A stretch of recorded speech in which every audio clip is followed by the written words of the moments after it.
Boa noite, pessoal. Graças a Deus, nós estamos aqui mais uma vez reunidas no nome do Senhor Jesus, para podermos estudar hoje o livro de Segunda Tessalonicenses. Terminamos agora o primeiro livro de Tessalonicenses, agora a gente vai entrar no segundo.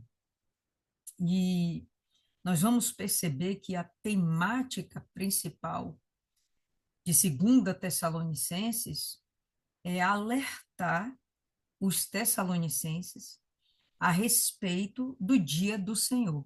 A gente já viu um pouquinho a respeito na primeira carta, e na primeira carta nós vimos que Paulo falava de um jeito com eles como se eles conhecessem muito bem o assunto. Ou seja, pessoalmente, Paulo deve ter conversado a respeito com eles, pregado para eles, ensinado a respeito do arrebatamento dos últimos dias, do dia do Senhor, que a gente sabe que é um dia de vingança. E o que acontece agora em 2 Tessalonicenses? Paulo, ele se vê obrigado, mais uma vez, a tocar no assunto, porque pessoas com más intenções, só pode ser, né, enviadas pelo anticristo, foram lá dizer para os tessalonicenses que o dia do Senhor já aconteceu, e de modo que eles ficaram meio desanimados. E aí Paulo ele envia essa segunda carta meio que para dar um chacoalhão neles, né? E alertar, olha, não, o dia do Senhor não aconteceu. Estejam preparados, porque sim, vai acontecer, mas estejam preparados, não descansem, não durmam, não se distraiam, mantenham o foco. Então, basicamente é isso. Provavelmente é uma carta que foi escrita ainda quando ele estava em Corinto, lembrando que a igreja de Corinto foi uma igreja que deu muito trabalho a Paulo. Então, Paulo está lá presencialmente, tomando conta daquele povo.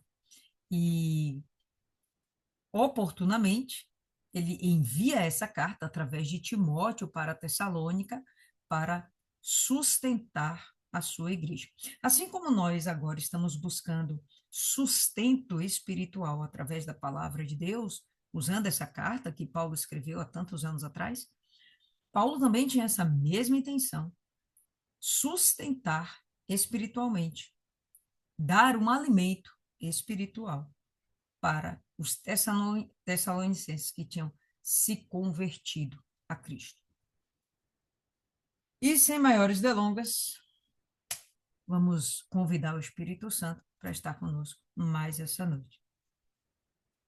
Senhor nosso Deus, querido Pai, te agradecemos por mais um dia, meu Pai, de vida que o Senhor nos deu.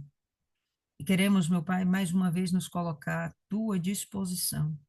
Faça, meu Pai, de nossas vidas aquilo que o Senhor quiser. Honra, meu Deus, a nossa fé. E nos dá, meu Pai, do alimento que vem do céu, daquilo que sai da boca do Senhor. Que essas coisas, meu Pai, estejam tão entranhadas na nossa alma, que não sejamos capazes, de forma alguma, de esquecer os teus ensinamentos.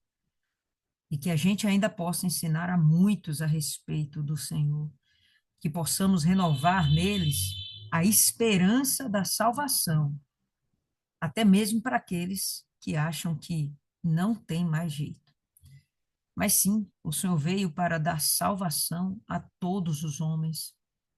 E queremos, meu Deus, fazer com que todas aquelas pessoas que possamos alcançar, elas vão entender que elas sim têm direito à salvação e que sim há uma oportunidade, há uma chance, enquanto há vida, há uma chance, há uma esperança.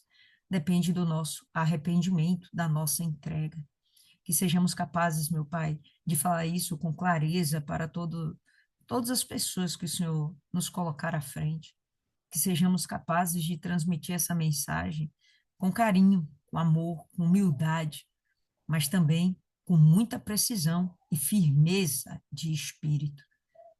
Que o Senhor venha nos ensinar hoje e que nada possa nos distrair, nada possa atrapalhar aquilo que o Senhor preparou para nós essa noite. Nada possa nos desvirtuar e que, mais uma vez, Deus, o Senhor venha nos fortalecer, nos edificar, nos firmar na rocha que é Cristo. Que o Senhor venha blindar a nossa mente, iluminar os nossos pensamentos, especialmente contra os dados inflamados do maligno, contra os pensamentos de Satanás. Blinda a nossa mente contra aquilo que o diabo quer colocar na nossa mente para causar confusão e dúvida, mas que a tua palavra venha nos preencher de tal forma que não haja espaço para mais nada. Entregamos essa noite ao Senhor e esses breves minutos que estaremos aqui meditando na tua palavra, seja o Senhor falando através de nós, através de cada uma de nós. Te agradecemos e te entregamos essa meditação em nome do Pai, do Filho e do Espírito Santo. Amém. E graças a Deus. Amém. Então vamos lá. Primeira não, Segunda Tessalonicenses, capítulo 1, verso 1. A gente vai ter Paulo identificando quem é o autor dessa carta. Paulo e Silvano e Timóteo, a igreja dos Tessalonicenses, em Deus, nosso Pai, e no Senhor Jesus Cristo.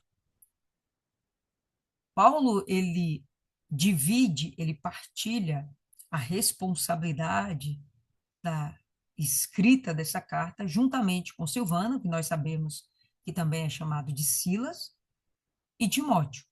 Então, eles três estavam reunidos lá em Corinto, e em um dado momento, provavelmente, quando Timóteo chega com notícias dos Tessalonicenses, ou até mesmo quando algum outro colaborador da obra de Deus, algum outro cooperador, chega trazendo notícias para eles em Corinto a respeito da bagunça que estava acontecendo na igreja de Tessalônica.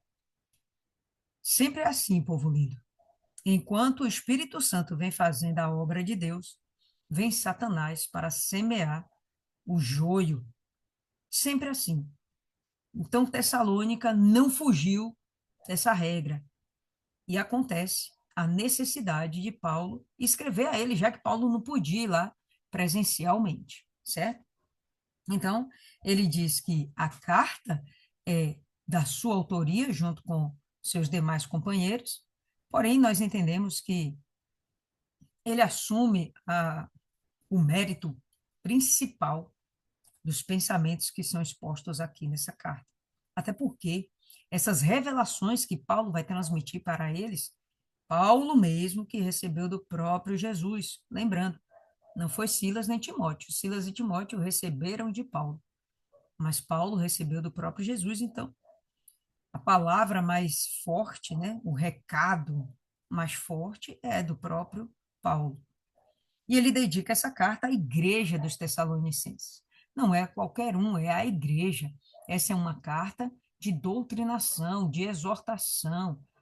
É uma carta destinada para aqueles que já creem no Senhor Jesus. Então, a carta à igreja de Tessalônica, que ele sabe piamente que é uma igreja que está firmada em Deus e em Jesus Cristo. Por isso ele fala, a igreja dos Tessalonicenses em Deus, nosso Pai, e no Senhor Jesus Cristo.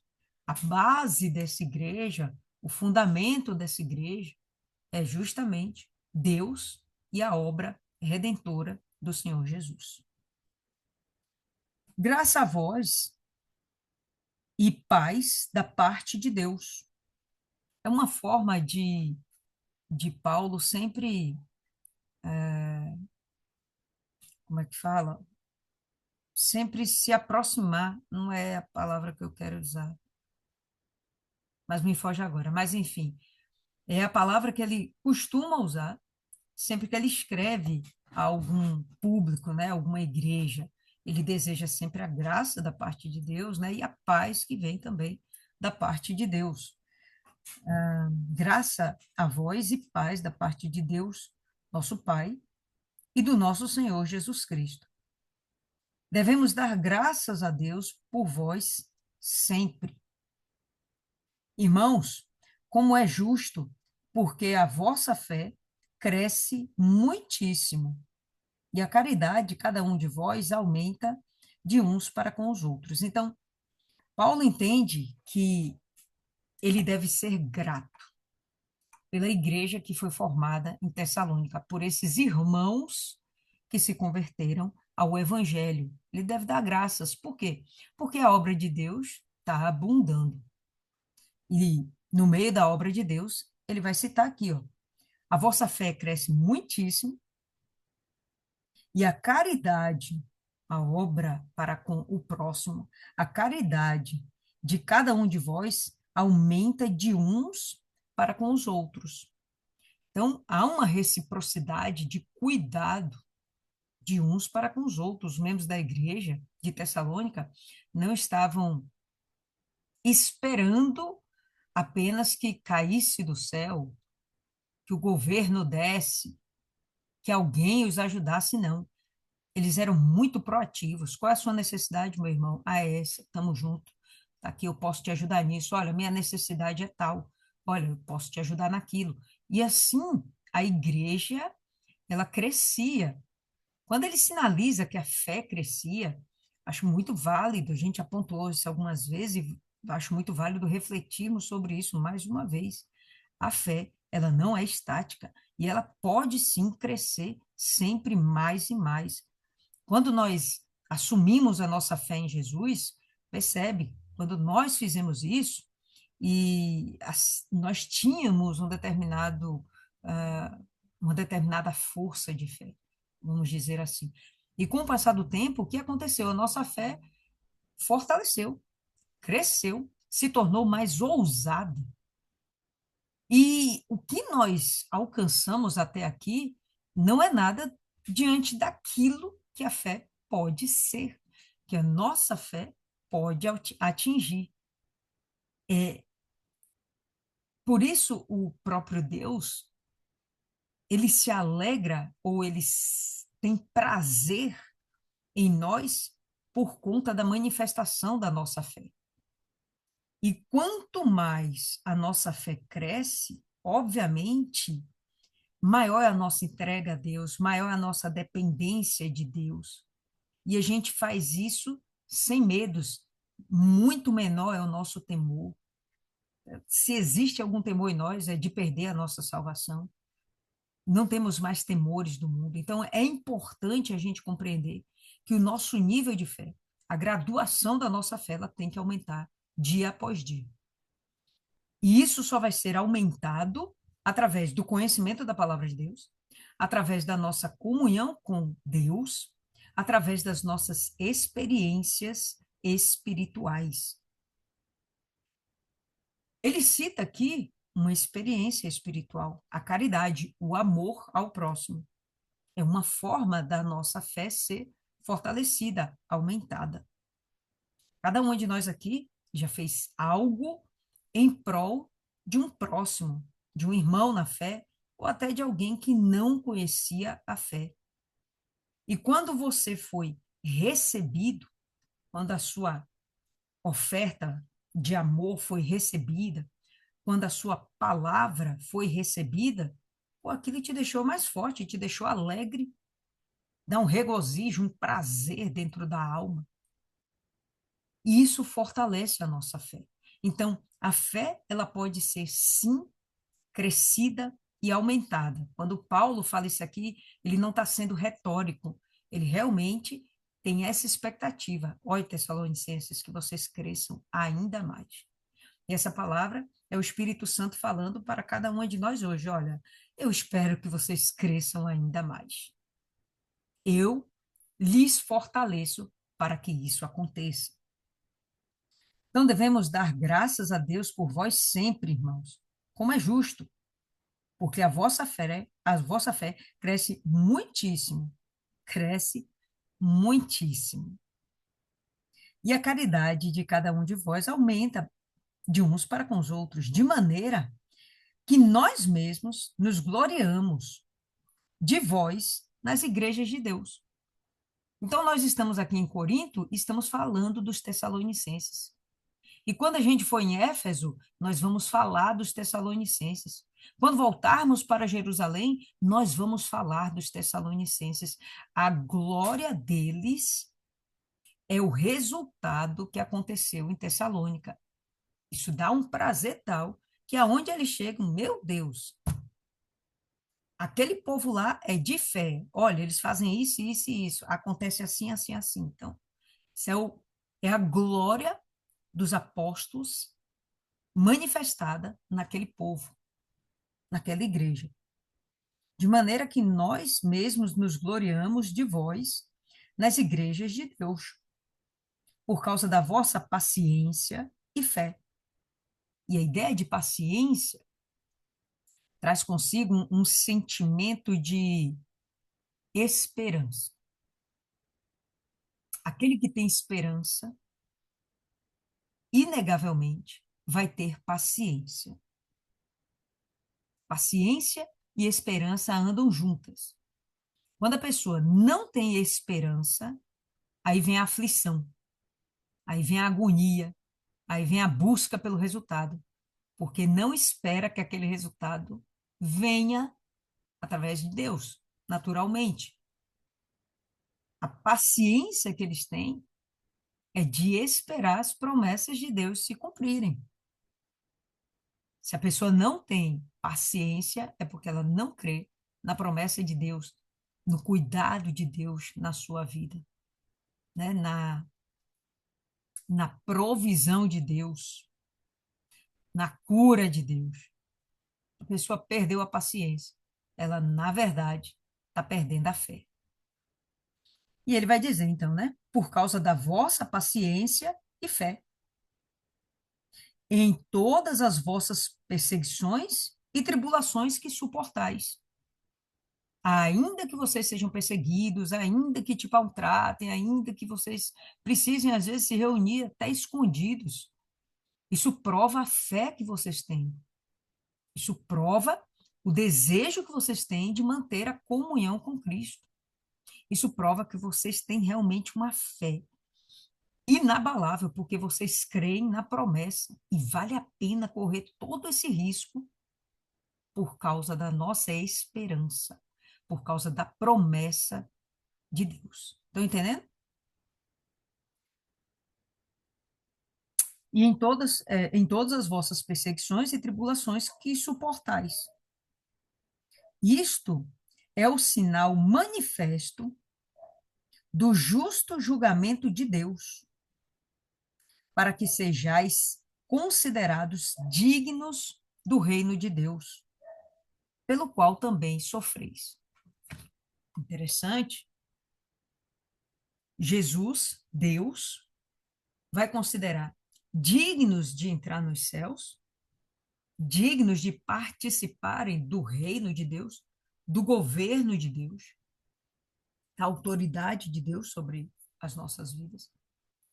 Dignos são aqueles que não retrocedem, mas que permanecem diante das tribulações, das perseguições, das aflições, dos problemas todos que o cristão possa viver. Né? O cristão está endividado, mas nem por isso ele deixou de devolver o dízimo.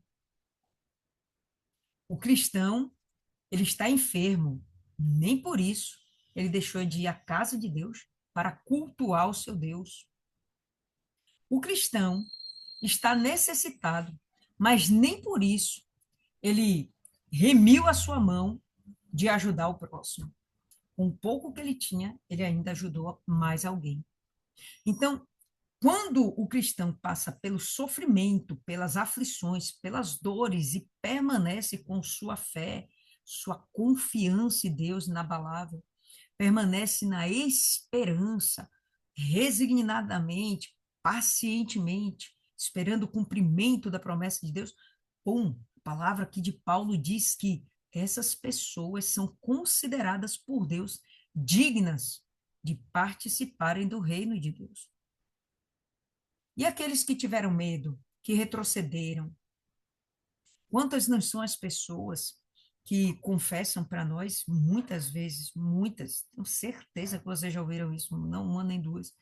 Pô, estou com uma situação financeira apertada, recebo meu salário, não dá para nada, estou endividado, o cartão está atrasado, a energia está para ser cortado, o celular já cortou, a internet, não sei o quê, tudo mais. E aí você para e pergunta mais, primeira pergunta que a gente faz, né? O primeiro pensamento que nos vem à mente. Você está devolvendo o dízimo? Você é fiel no dízimo e nas ofertas? É a pessoa, mas como é que eu vou ser fiel se eu não tenho nem para mim? Então, isso mostra que a pessoa não confia na promessa de Deus. Se ela não confia na promessa de Deus, como é que essa pessoa vai viver? Distante de Deus, sem a promessa de Deus, vivendo uma vida de miséria e, infelizmente, entristecida, amargurada, porque não tem no que confiar, não tem no que esperar. E aí você fica perdido, aí você fica desesperado, angustiado. É uma problemática e uma coisa vai puxando a outra. A vida da pessoa é um inferno. A pessoa, rapaz, a vida da pessoa que não crê em Deus é um inferno, por mais rica que ela seja. Estou falando aqui de vida financeira e dízimo, que há sim uma correlação muito próxima entre essas situações, dízimo, fidelidade no dízimo e satisfação financeira, como também em todas as outras áreas. Você confiar que Deus tem poder de cura, confiar que Deus tem poder de transformar corações, confiar que Deus tem poder para restaurar laços de família. E por aí vai. Até onde você confia, bom, é ali onde Deus vai operar. Eu não confio aqui. Bom, Deus vai ficar meio que impossibilitado de te abençoar, né? A bênção é através da fé. Se não tiver fé, fica complicado. Então, enfim, é um sinal manifesto ao justo julgamento de Deus. É um sinal que se a pessoa passou pelas tribulações, continuou confiando em Deus, continuou buscando a Deus, isso é um sinal de justiça para elas. Me lembra agora aquela passagem de Abraão, né? Que ele foi justificado pela sua fé. Enfim, verso 6. Visto que é algo justo diante de Deus recompensar tribulação aos que vos atribulam. Então, aqui a gente está vendo a vingança de Deus. Vem da nossa parte?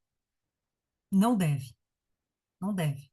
Muitas vezes a gente fica chateado porque a pessoa não nos compreendeu ou porque a pessoa não nos atendeu como esperávamos, não nos satisfez como nós esperávamos. A gente fica zangada às vezes. Não fomos reconhecidas como nós esperávamos. E aí a gente fica zangada, às vezes a gente quer dar o troco, quer ignorar, né?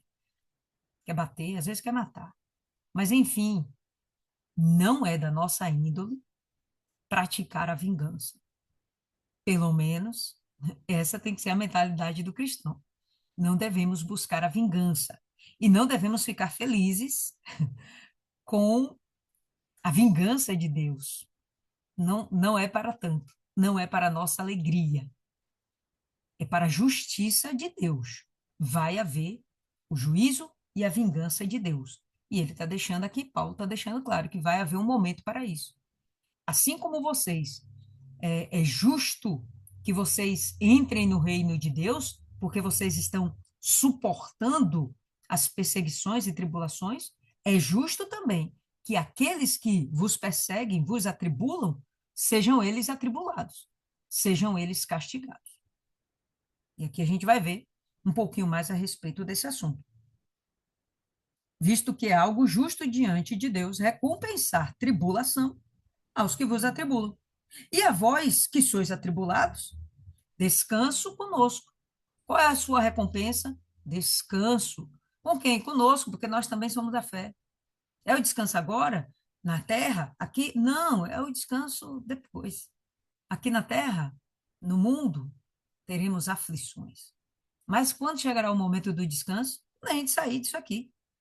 Quando a gente sair, não, né? Como quando formos retirados desse mundo.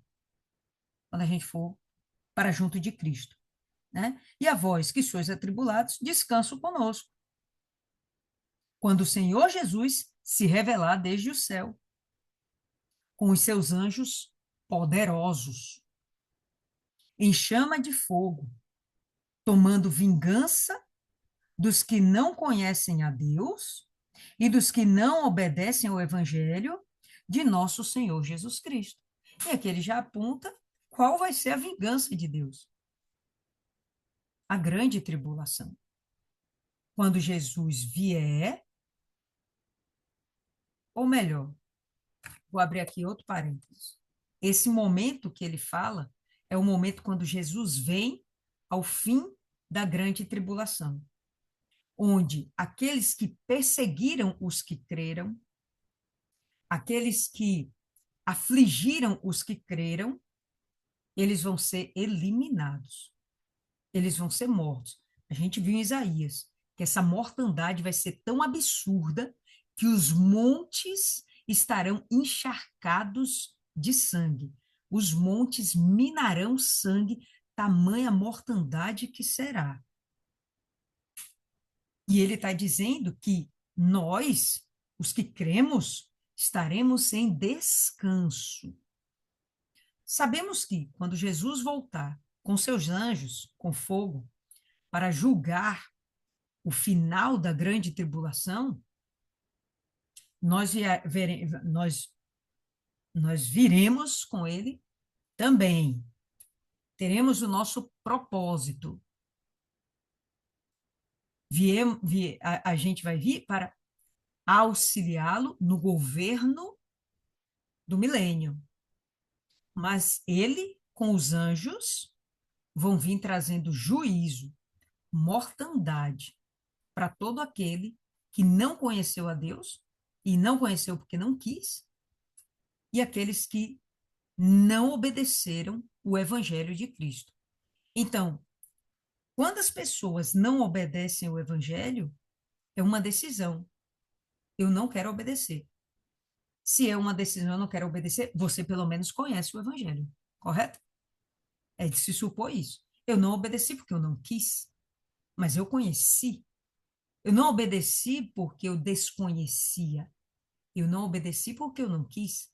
E eu não conhecia Deus porque eu o rejeitei. Eu preferi viver a minha vida pequena, mesquinha, viver para o meu prazer do que viver para Deus. Assim, vai chegar o momento na grande tribulação onde essas pessoas elas vão ser eliminadas. Olha aqui como ele fala: tomando vingança dos que não conhecem a Deus e os que não obedeceram ao evangelho do nosso Senhor Jesus Cristo, os quais serão punidos com eterna destruição, longe da presença do Senhor e da glória do seu poder. Quando é que isso vai acontecer? Quando essas pessoas caírem no inferno, lago de fogo e enxofre. Quando essas pessoas forem enviadas para lá. Então, isso vai acontecer definitivamente. Não vai ter mais condição delas se voltarem para Deus. Elas tiveram a chance aqui em vida. Não aceitaram a chance, perderam. Elas serão mortas. E como morreram sem Cristo, estão destinadas ao lago que arde com fogo e enxofre. Estão pegando aí? Quando vier para ser glorificado nos seus santos e para ser admirado naquele dia em todos os que creram, em todos os que creem. É continuação, né? Então, vamos lá. Vai haver um momento em que Jesus vai voltar, e assim como ele exercerá vingança, ele também vai ser glorificado por aqueles que creram. No meio desses estaremos nós. Paulo está dizendo aqui, ó, em todos os que creem, porque o nosso testemunho foi crido entre vós. Então, os tessalonicenses creram, eles também vão ser o motivo da glória de Jesus. Como assim o motivo da glória de Jesus? Assim como os tessalonicenses são motivo de glória para Paulo, por quê? Porque deu certo. O trabalho dele frutificou. Pois bem, deu certo. O sacrifício de Cristo e a sua ressurreição também frutificou. E todos aqueles que foram salvos, inclusive salvos dentro da grande tribulação, neles Jesus vai ser glorificado. O propósito dele deu certo, frutificou. Foi com toda a humanidade? Não. Foi para os que creram. E isso está muito claro, né? Quando vier para ser glorificado nos seus santos e para ser admirado naquele dia. Então haverá pessoas aqui na terra que estarão convertidas, a grande tribulação vai causar também conversão, e essas pessoas vão se admirar de Jesus, vão admirá-lo, vão ficar, nossa, que lindo, que forte, que poderoso, que justo, que sábio. Essas pessoas vão admirá-lo. Jesus vai ser digno de glória e de admiração daqueles que creem. Pelo que também oramos sempre por vós, para que o nosso Deus vos considere dignos dessa vocação. Oramos para que vocês continuem crendo, para que vocês sejam dignos dessa vocação de serem salvos. E cumpra todo o desejo da sua bondade e a obra da fé com poder. Obviamente, esse poder não vem de nenhum ser humano. É um poder que vem do próprio Espírito Santo. A expectativa de Paulo é que eles permaneçam na fé e continuem fazendo a obra com poder, curando, libertando, pregando a palavra com ousadia, praticando o amor sem restrição, praticando perdão, perdoando que somos perdoados, praticando perdão, mantendo-se em santificação, arrancando as coisas do mundo de dentro de si e acrescentando as coisas, o fruto do Espírito dentro de si, praticando toda a boa obra. Expectativa de Paulo. Então, nós oramos que vocês continuem assim, para que o nome de nosso Senhor Jesus seja glorificado em vós, e vós nele, segundo a graça de nosso Deus e do Senhor Jesus Cristo. Como nós seremos glorificados em Cristo? Sendo salvos, né? Teremos também nosso momento de glória. Por quê? Porque deu certo. Servir a Cristo funcionou. Abre aí em Romanos, no capítulo 8. Rapidinho aí, só para a gente ver algo mais de Paulo a respeito disso. Romanos 8, já vimos essa passagem. Alguns de vocês, de repente, já sabem de cor, Santiago. Todo mundo abriu aí? Romanos 8, no verso 16. Fala assim: o mesmo Espírito dá testemunho com o nosso espírito de que somos filhos de Deus. E se filhos, então herdeiros. Se filhos, então somos herdeiros. Herdeiros de Deus e co-herdeiros com Cristo. Porque Cristo também já é um herdeiro e junto com Cristo vamos herdar também uma herança. Somos herdeiros de Deus, co-herdeiros com Cristo.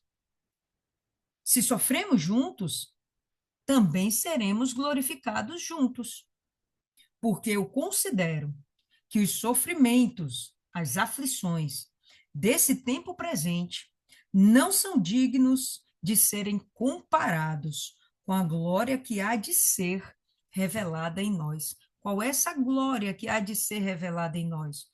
O corpo de glória, uma alma que nunca mais vai se afastar de Deus, que vai ter vida eterna. Essa vai ser a nossa glória. E nada pode se comparar com essa glória que há de ser revelada em nós, os que creram.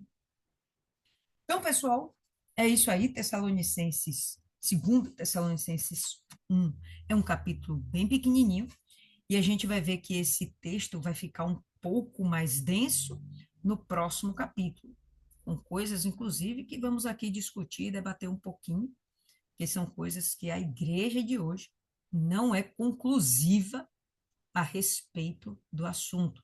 Deixa isso aí para a próxima meditação. E dentro disso, gostaria de ouvir vocês. O que que ficou, o que que chamou mais a sua atenção, o que que falou ao seu coração dessa palavra hoje? Vamos começar aí com a Viviane.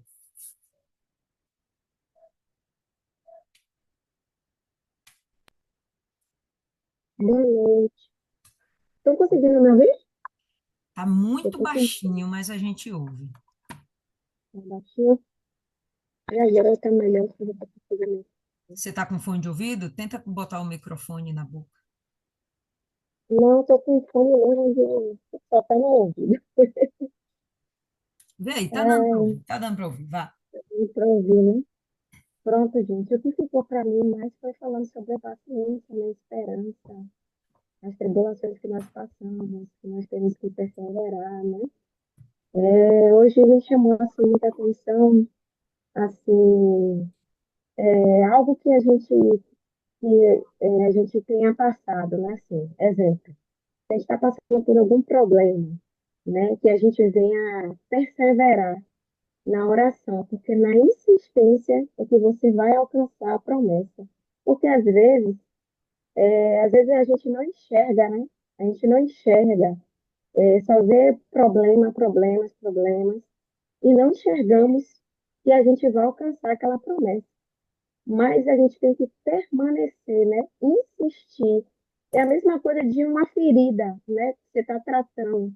Se você largar pela metade, né? Você passou a pomada uma vez, aí depois você esquece, não passa, segunda vez não passa, nunca vai cicatrizar, você não vai ver o resultado. Então você tem que insistir para você ver a cura, né? Para você ver a resposta.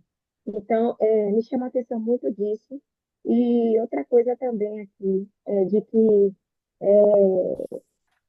o que a gente planta, né? Que a gente planta perante a Deus, Dona Helena falou aí. E é verdade, quando a gente planta no altar para Deus, tenha certeza que você vai colher, porque Deus ele não deve nada a ninguém, não, gente. Ele não deve. Você pode ter certeza. E ele diz na palavra dele que ele não volta, né? Ele vela pela palavra. Você vê, a palavra é tão verdadeira que ele vela para poder executar, né? Para poder a palavra concretizar, acontecer. Então, Deus não é homem para mentir. O homem mente, engana, mas Deus não. É certo, né? É certo. Aí eu me lembrei aqui de algumas coisas, né? Que eu faço para a obra de Deus. Às vezes, que precisa. Só que a gente, como tem um grupo, aí eu falo assim, pô, não vou pedir, eu vou fazer, meu Deus. Mesmo eu não podendo, eu vou lá e faço. Aí eu já contei até testemunho para a Rosa sobre isso. E quando eu faço, dona Lília, na mesma hora, às vezes na mesma hora, Deus me devolve o valor que eu faço, que é para Ele. Que Ele sabe, ele conhece a gente, né? A intenção do nosso coração. Aí, quando eu faço, Ele na mesma hora me retribui. É uma coisa assim incrível. Então, a palavra de Deus é verdade. O que você planta, você vai colher. Pode ter certeza, Ele não vai deixar você faltar. Então, para mim, ficou isso, gente. Pronto, o que mais chamou a atenção dela foi justamente essa relação, né, entre prosperidade e a oferta no altar, e a fidelidade, né, do dízimo. Pois bem, Rosa Tavares.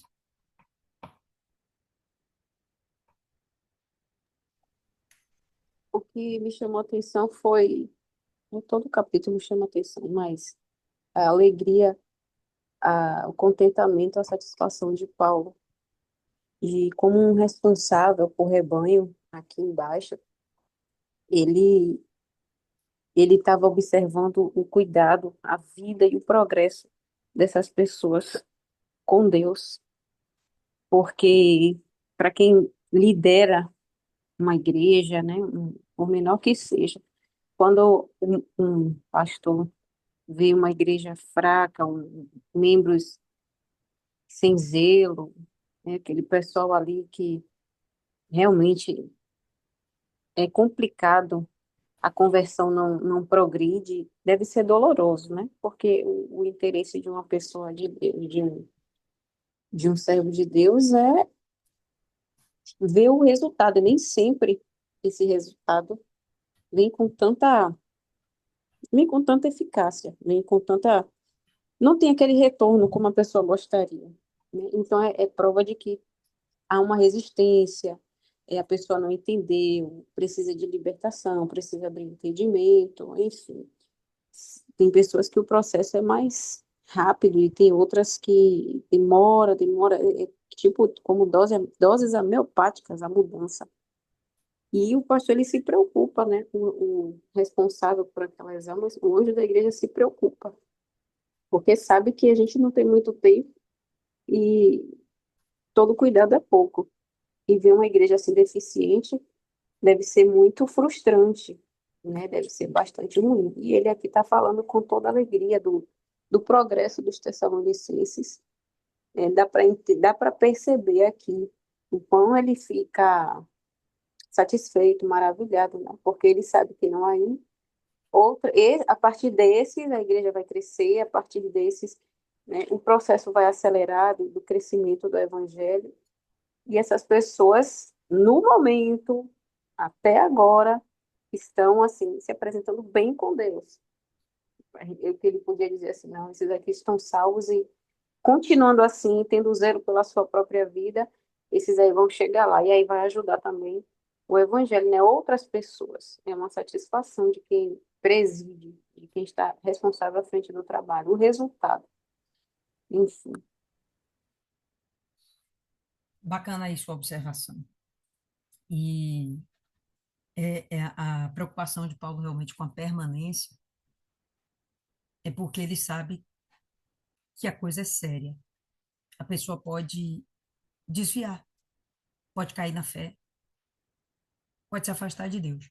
Eu estava vendo hoje, não tem aquelas recordações que o Google manda para você, né, nas fotos, assim, no celular? E aí veio um vídeo, se eu não me engano, 8 ou 9 anos atrás. E nesse período, a gente estava, inclusive, no Força Jovem aqui. E nesse dia foi terapia do amor e foi dia de casamento. Tem o dia dos casamentos? Esse era o dia dos casamentos. E a gente estava lá porque 4 casais do Força Jovem estavam se casando nesse dia. E, obviamente, pois foi motivo de alegria, porque houve um trabalho para que essas pessoas se convertessem, houve um trabalho para que essas pessoas se unissem, houve um trabalho para que essas pessoas chegassem ao altar, houve um acompanhamento a todo instante do Espírito Santo usando vasos aí, mas o Espírito Santo cuidando. E quando eu vi essa lembrança dos 4 casais que casaram, os 4 divorciaram. Esse é o momento onde a gente percebe o porquê da preocupação de Paulo. Porque, apesar deles terem chegado no altar, não perseveraram. Casamento não é uma coisa fácil. Casamento não é fácil. Tá? Precisa realmente o desejo de um e de outro de fazer com que aquilo dê certo. Ainda que haja Deus no negócio, se as partes não fizerem a sua parte, não vai haver uma comunhão. E ponto. E foi o que aconteceu.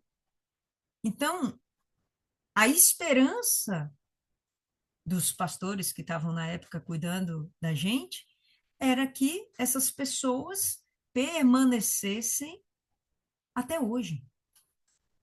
Dos 4 casais, os 4 separaram, e das 8 pessoas envolvidas nesses 4 casais, 4 não estão mais na igreja. 4 ainda estão e muito mal das pernas. Até hoje não se equilibraram. Até hoje. Entendeu? Então, é realmente importante a perseverança. Quando Paulo elogia e estimula a perseverança dos Tessalonicenses, que apesar de tanta porrada, os caras continuavam lá de fé, não vou largar Cristo, não vou largar Cristo. Então, isso era motivo de glória. Esse testemunho que eu estou dando aqui para vocês, dessa lembrança, desse vídeo que eu vi, né, que me trouxe a memória de pouco tempo atrás, 8 anos. Isso não é um testemunho, é um testemunho. É algo que nos deixa mais preocupados quanto ao cuidado com os nossos. Porque, gente, só se passaram 8 anos. Não se passaram 50 anos. Onde estava firmada a esperança dessas pessoas, que elas não suportaram a espera da promessa de que o casamento ia dar certo, de que Deus ia fazer a obra. Elas não esperaram nem o resultado, a promessa, a concretização da promessa da salvação. Abandonaram o barco no caminho, saíram do barco, estão se afogando. Até hoje, estão se afogando. Estão todos vivos, até onde eu sei, mas porque não creram e não tiveram a paciência da esperança, a gente tem aí 8, né? 8 testemunhas sendo estampados aí. Então, realmente é uma preocupação séria. E, obviamente, que quando eu falo isso, eu tenho certeza que vocês já pensam, pô, eu tenho que ajudar fulano, eu tenho que ajudar ciclano, eu tenho certeza que vocês já pensaram aí em alguém. Mas a primeira pessoa a ser pensada é você mesmo, tá? Somos nós mesmos. A gente tem que ver, sondar todo dia nosso coração. Eu estou perto de Deus? Eu estou me afastando de Deus? Eu estou fazendo a coisa certa? Eu estou abrindo espaço, brecha para o diabo?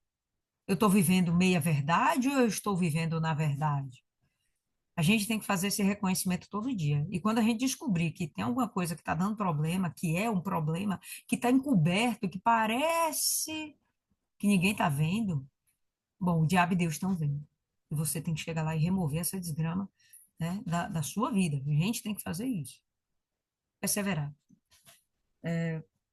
Deus, como Paulo diz, ele entende que é justo de recompensa a perseverança. É justo. Deus entende que a pessoa que permanece merece uma premiação. Só a salvação para a gente já é uma premiação absurda. Mas ele está falando de algo mais. Não vai ser só a salvação vai ser em primeiro lugar. Mas tem o galardão, tem o fazer parte do governo de Cristo, tem coisa para caramba. Tem coisas que a gente não sabe. Tem coisas que não foram reveladas. Tem coisas que a gente só vai descobrir quando chegar no céu. Enfim, vale a pena perseverar. Dona Ana.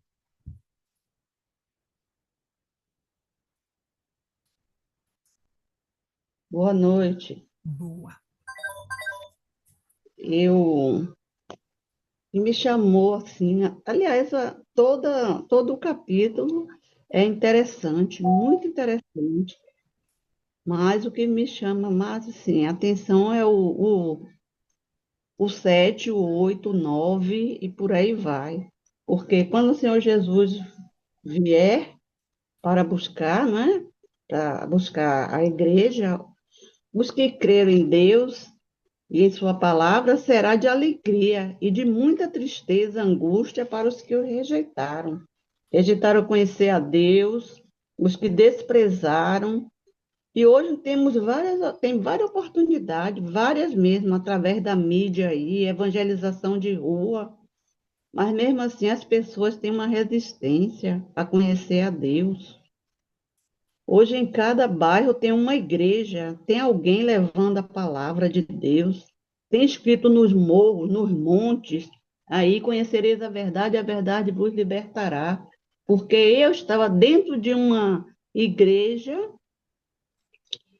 porém essa palavra me chamou a atenção, principalmente quando eu vinha do colégio, que eu via escrito ali, perto da rodoviária, no morro ali, no monte. E conhecereis a verdade vos libertará. E eu ficava assim, meu Deus, que verdade é essa? Que verdade é essa? A verdade é Jesus Cristo. E as pessoas estão aí, ó, se preocupando mais com as coisas do mundo, com aparência, e realmente é triste, viu? A gente sente muito e a gente roga ao Espírito Santo, porque a gente dá a palavra, a gente ensina o caminho, mostra, mas quem convence é o Espírito Santo.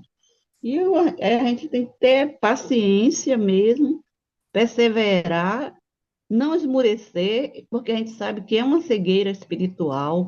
É muita gente tem as escamas mesmo, os olhos fechados, dureza de coração, não quer ouvir, mas a gente vai continuar lutando e perseverando aí para levar a palavra de Deus, para abrir os olhos, para que nesse dia da tribulação o diabo não venha, né? Se gloriar.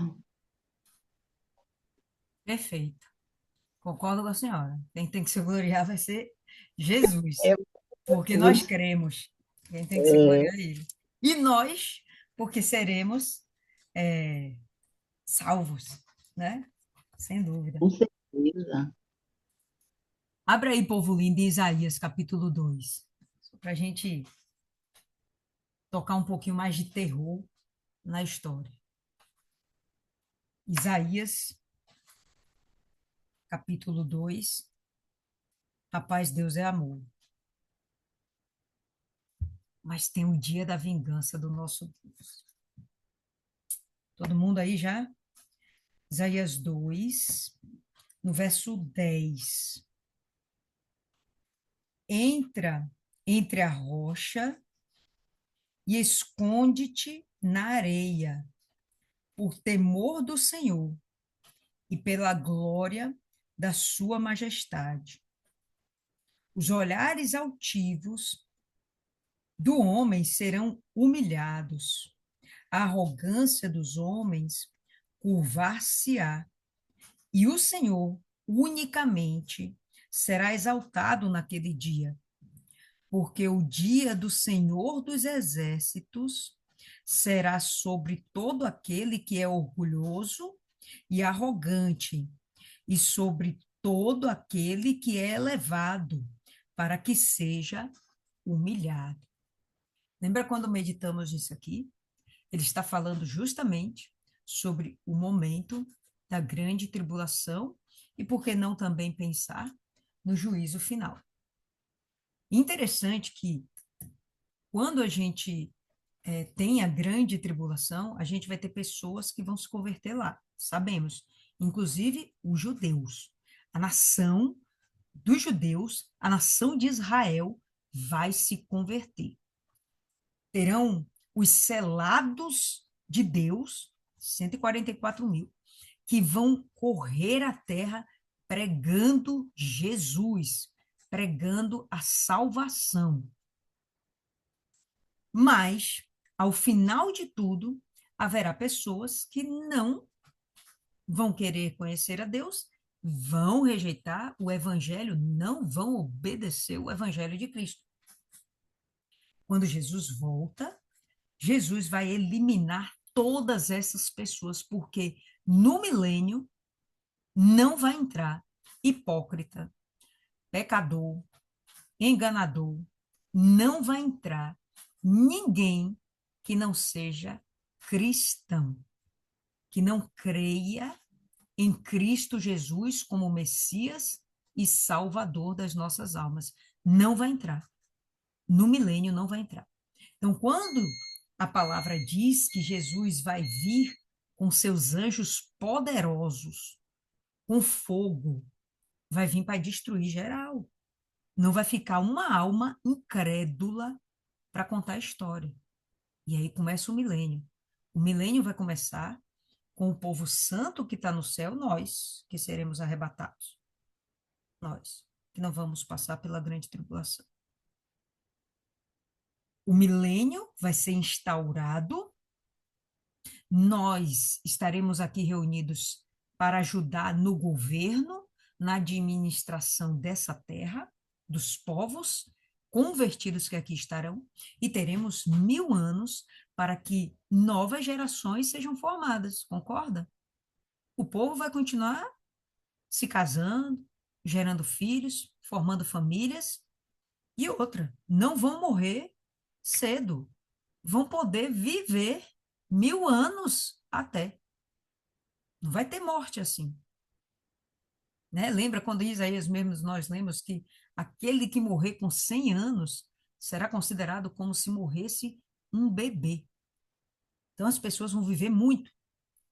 Só que ao final de tudo isso, dessas novas gerações formadas, a gente vai ter um povo que vai ser rebelde contra Deus. Vai ter um povo que vai ser seduzido por Satanás. Lembra que Satanás vai ser solto por um pouco de tempo e ele seduzirá as nações. Mais uma vez, o povo vai se desvirtuar e se afastar de Deus. E aí virá uma nova guerra, uma nova contenda, um novo juízo de Deus. E todos aqueles que não creem serão mortos, destruídos mais uma vez. Isso vai acontecer.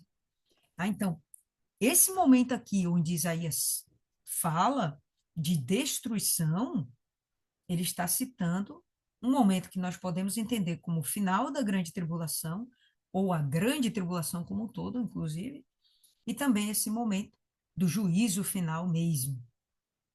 Para tocar um pouquinho mais de terror, abra em Mateus aí, no capítulo 25, vimos no Antigo Testamento, e agora vamos ver no Novo Testamento, Mateus 25, através da palavra, da boca do próprio Senhor Jesus. Mateus 25, todo mundo já abriu? Só eu que não?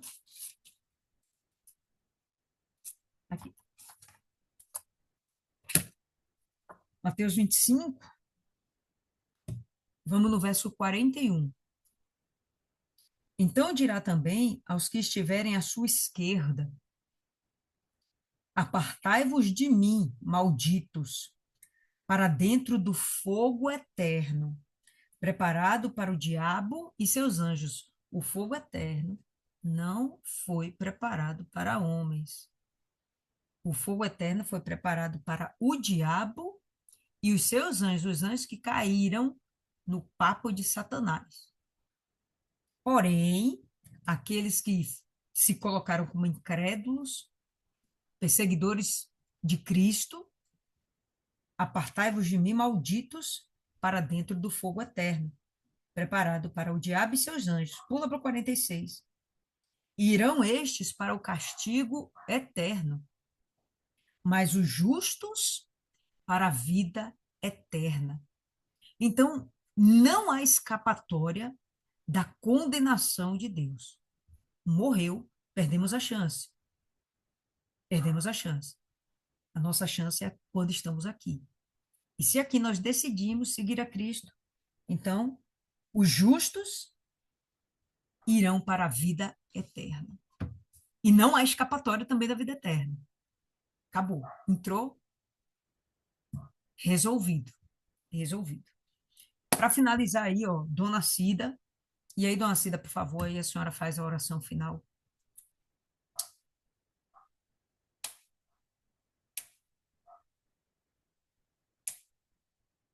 Dona Cida dormiu, gente? Não acredito. Dona Cida, não. Dormiu, Dona Cida dormiu. Dona Rosa Pereira, aí a senhora faz suas considerações finais e aproveita e faz a oração final, Dona Rosa. Eu vejo que Paulo ele continua, né, nos instruindo como devemos seguir e pontuando cada movimento que a igreja deve ter para crescer perante Deus, né? E, e o quanto a gente tem que ter confiança no Deus que servimos.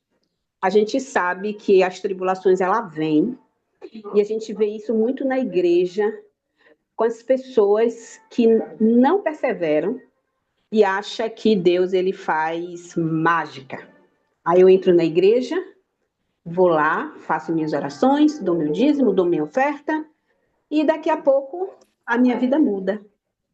Mas esquecem que existe uma caminhada a ser feita, né? Que você precisa se aproximar de Deus, você precisa reconhecer que você precisa mudar, que você precisa melhorar e que você precisa estar mais perto do Senhor para que as coisas possam acontecer.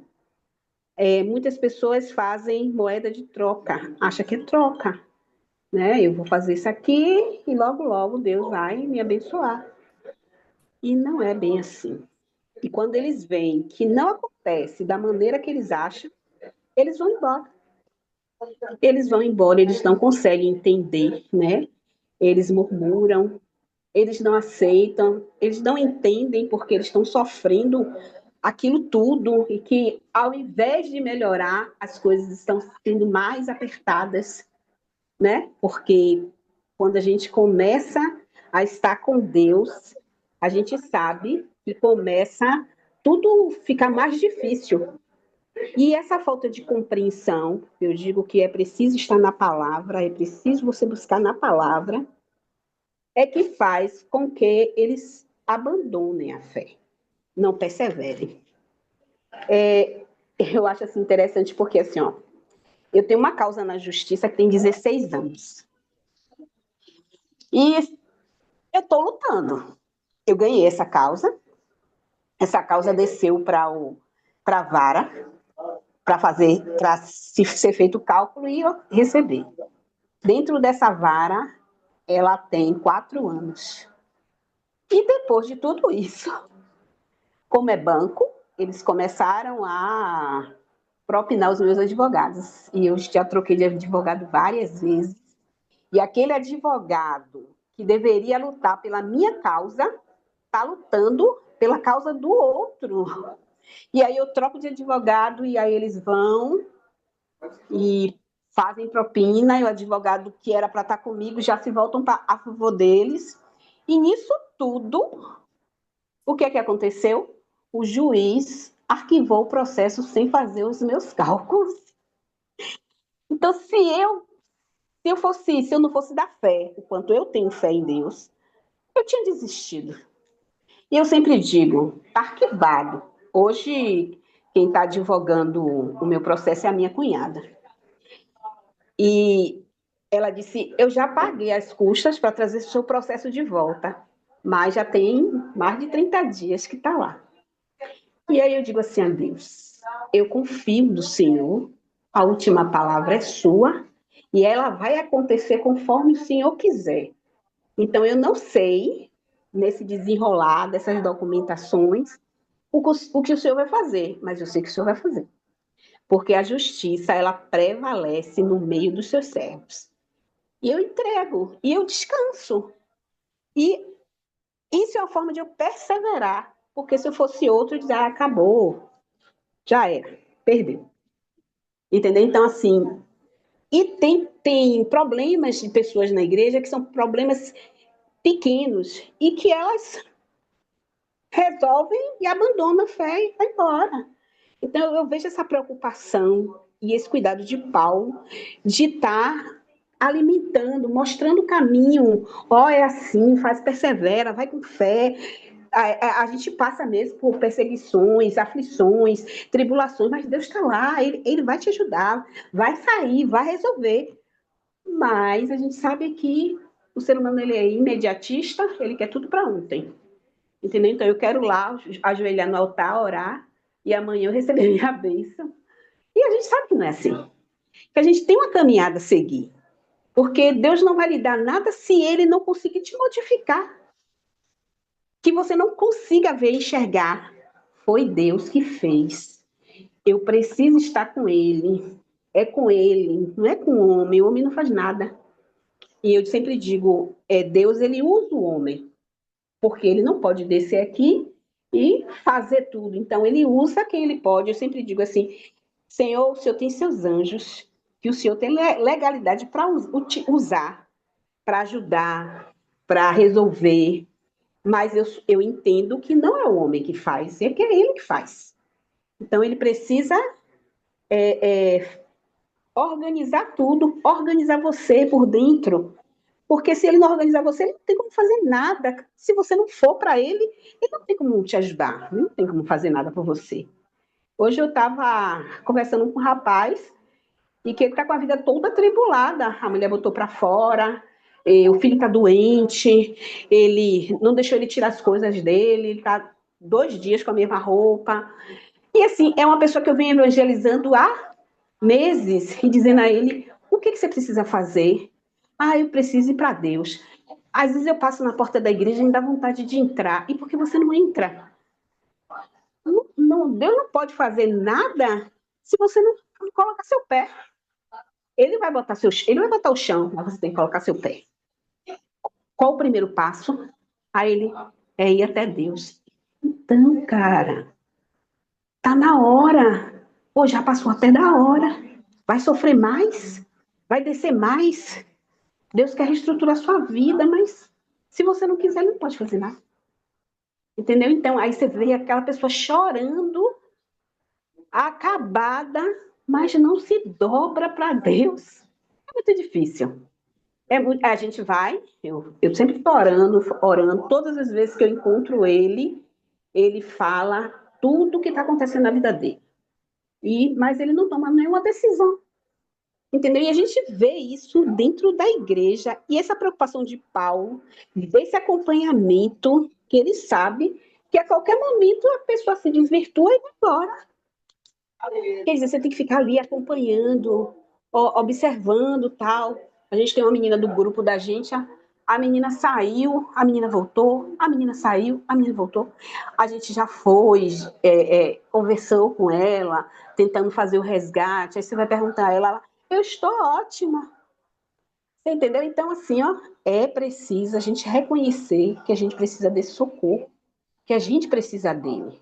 E que muitas vezes a gente fraqueja, nós somos seres humanos, vai ter dia que você vai estar triste, vai ter dia que você vai estar chateado, você vai estar decepcionado, você vai achar, porque o diabo, ele é oportunista, ele começa a ver que você enfraqueceu, ele começa a trabalhar na sua mente. Ó, acabou para você, já era para você. E se a gente não tiver em Cristo alimentando o bem, alimentando a Deus, a gente cai. E a preocupação de Paulo é essa. Mas ele vai explicando e dizendo que a gente vai ter tribulação, que a gente vai ter perseguição, que a gente vai ter momentos muito, muito difíceis, mas se a gente tiver Deus e permanecer, a gente consegue. E é isso que ficou para mim.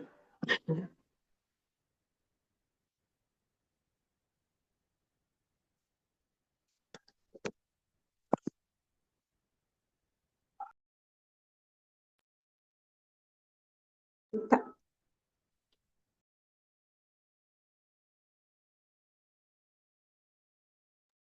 eu vou orar. Vamos orar, sim.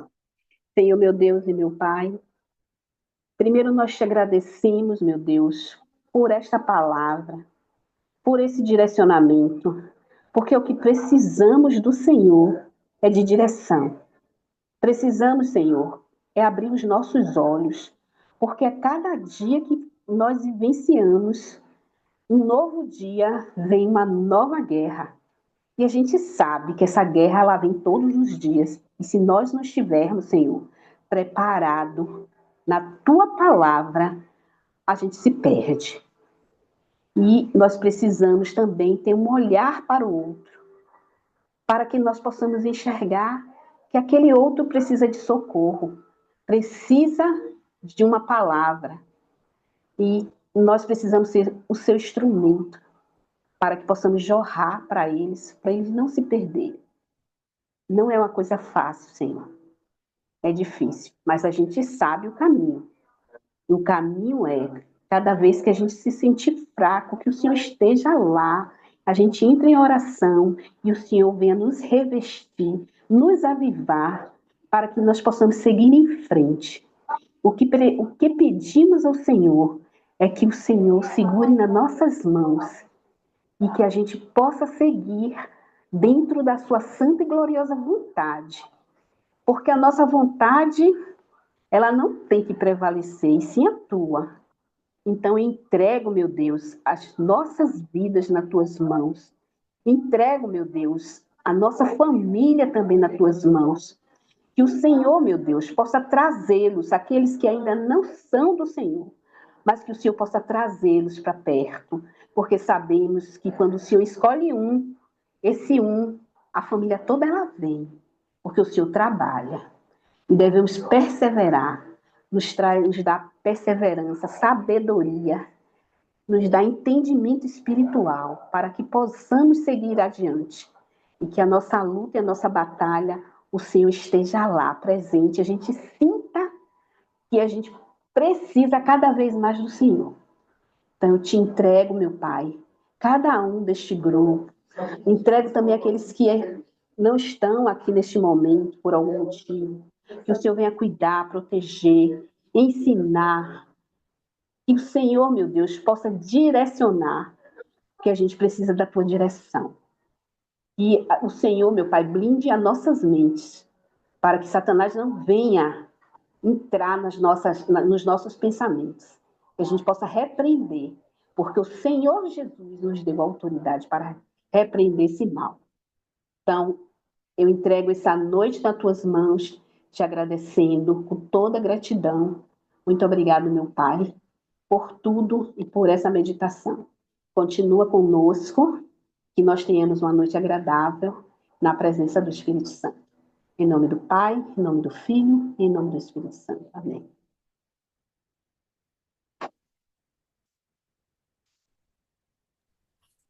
Amém, pessoal. Graças a Deus. Então, hoje nós terminamos percebendo a importância de permanecer, de prevalecer. Se existe aqui no nosso meio alguém desanimado, pede ajuda, primeiramente a Deus. Se tiver alguma dificuldade de ter essa comunicação com Deus, pede ajuda, procura seu pastor, procura alguém da fé que você confia, que você vê referência de Deus nessa pessoa, mas não fique parada, não comece a amontoar decepções, frustrações, não acumule peso. Jesus já levou sobre si os nossos fardos, nos deu um jugo leve e suave. Então, vamos fazer jus à palavra, confiemos, estejamos fortalecidas e ninguém fica para trás, tá bom? Deus abençoe e até a próxima meditação, em nome do Senhor Jesus.